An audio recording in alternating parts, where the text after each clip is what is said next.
Halo, apa kabar? Jadi ada film dari Netflix dengan judul Uglies. Ini adalah film yang sejujurnya aku baru tahu kalau ternyata ini adalah film yang diadaptasi dari salah satu judul dari serangkaian novel. Dan aku pribadi belum pernah baca bukunya, jadi mungkin sedikit disclaimer dulu di depan. Tapi intinya ini adalah film yang menceritakan tentang dunia di masa depan, di mana dunianya ini kalau nggak salah telah melewati sebuah masa perang yang cukup besar, sehingga dunianya ini harus memiliki ide baru, memiliki konsep baru, yang mana akhirnya orang-orangnya ini dan manusia-manusianya ini dibagi menjadi dua kelompok. Kelompok yang pertama disebut dengan kelompok Predis, yaitu orang-orang yang sudah berumur 16 tahun dan juga sudah melakukan yang namanya operasi plastik. Kemudian ada kelompok yang kedua, yaitu orang-orang kebalikannya, orang-orang yang belum berumur 16 tahun dan juga belum melakukan operasi plastik. Dan kenapa mereka harus melakukan operasi plastik? Itu karena standar kecantikan di dunia tersebut bisa dibilang udah tinggi banget dan bahkan cenderung udah nggak manusiawi sama sekali. Dan sebagaimana film-film atau cerita-cerita distopia pada umumnya, ada kelompok yang ketiga, yaitu kelompok yang menolak untuk melakukan operasi plastik. Tentu dengan misi, dengan tujuan, dan dengan alasan yang mereka miliki. Pada akhirnya, terjadilah konflik dan pertengkaran antara ide dari kelompok 1 dan 2 yang melakukan operasi dan yang belum melakukan operasi, dengan kelompok yang ketiga, yang menolak untuk melakukan operasi plastik.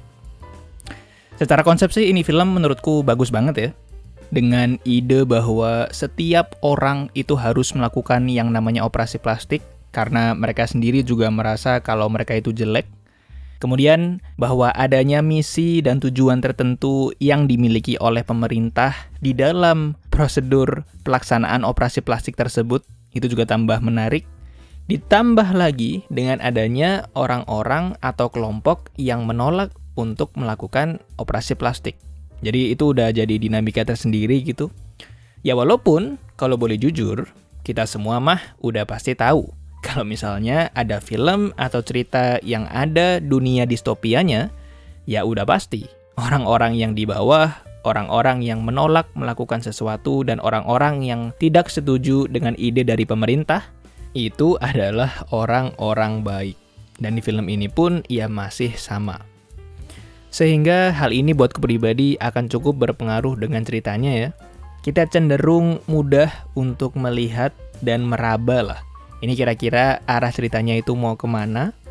Dari pertengahan dan bahkan mungkin dari awal-awal, sekitar 30 menit awal mungkin, kita itu juga udah mulai bisa ngeliat dan menebak ini kira-kira siapa aja yang jahatnya, ini kira-kira siapa karakter yang awalnya baik jadi jahat, ini kira-kira siapa aja yang jadi temen si protagonis yang belum diperlihatkan atau belum diperkenalkan. Kemudian bahkan dari segi cerita kita juga udah bisa mulai lihat ini kira-kira arahnya itu bakalan seperti apa.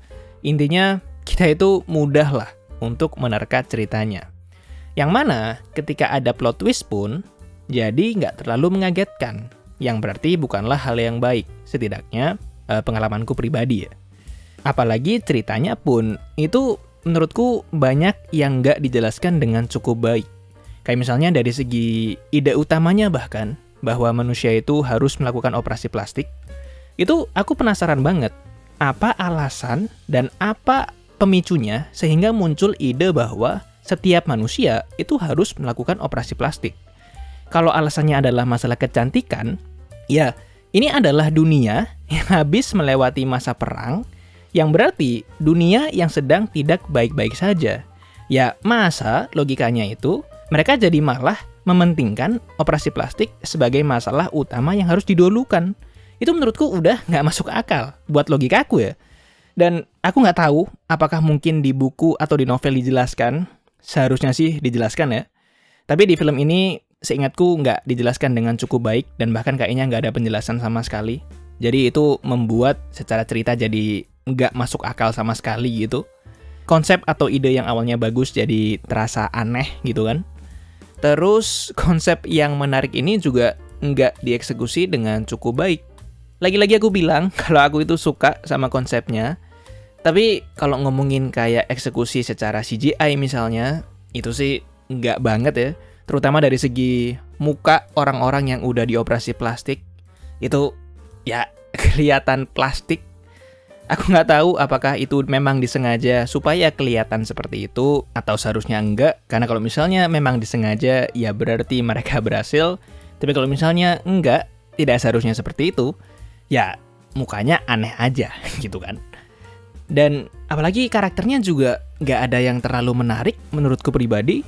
Nggak ada yang membuat kita jadi merasa punya koneksi terhadap karakternya. Pertumbuhan karakternya pun juga nggak terlalu diperhatikan banget. Kemudian dari segi pacing filmnya atau ceritanya juga cepet banget ya. Di beberapa momen cepet banget. Dan di beberapa momen lainnya itu terasa lompat-lompat. Yang mana ceritanya pun memang agak terasa lompat-lompat. Jadi secara ceritanya, secara pacingnya, itu kayak nggak ada penjelasan dalam satu bagian yang cukup lama. Jadi mungkin 20 menit menjelaskan bagian tertentu, kemudian di 20 menit berikutnya udah menjelaskan bagian yang lain lagi. Jadi secara keseluruhan, pada akhirnya filmnya nggak punya waktu yang cukup lama dalam menjelaskan satu bagian tertentu. Kemudian ditutup dengan bagian ketiga, yang mana adalah bagian untuk memberikan solusi terhadap konflik utamanya, dengan penjelasan atau solusi yang terlalu mudah banget untuk karakter utamanya. Karakter utamanya kayak mudah banget dalam melakukan apapun, mudah dalam menyelesaikan konflik utamanya. Jadi kita sebagai penonton juga nggak merasakan sense of danger, nggak ada merasakan bahaya yang mungkin akan dihadapi oleh karakter utamanya. Jadi ya, mungkin dari semuanya aku masih bisa mengapresiasi dari segi lagi-lagi konsepnya, karena aku suka sama konsepnya, walaupun mungkin memang itu datang dari buku ya. Kemudian aku juga masih suka dengan bagaimana cara mereka menggambarkan dunianya, karena diferensiasi antara kelompok-kelompok yang ada di film ini itu terlihat bagus. Dari bagaimana cara mereka hidup, dari bagaimana tempat tinggal mereka, itu semua diperlihatkan dengan cukup baik menurutku pribadi. Dan sebagai film yang punya latar di masa depan, aku masih tertarik dengan semua hal apapun yang masih berkaitan dengan teknologi futuristik. Walaupun memang subjektif sekali lah. Jadi silakan tonton filmnya, kalau misalnya kamu tertarik banget gitu. Kalau kamu mungkin punya ketertarikan sama film distopia ya. Walaupun aku nggak terlalu rekomen sih, tapi kamu pasti akan punya pendapat sendiri. Jadi terima kasih banyak sudah menonton, dan sampai jumpa.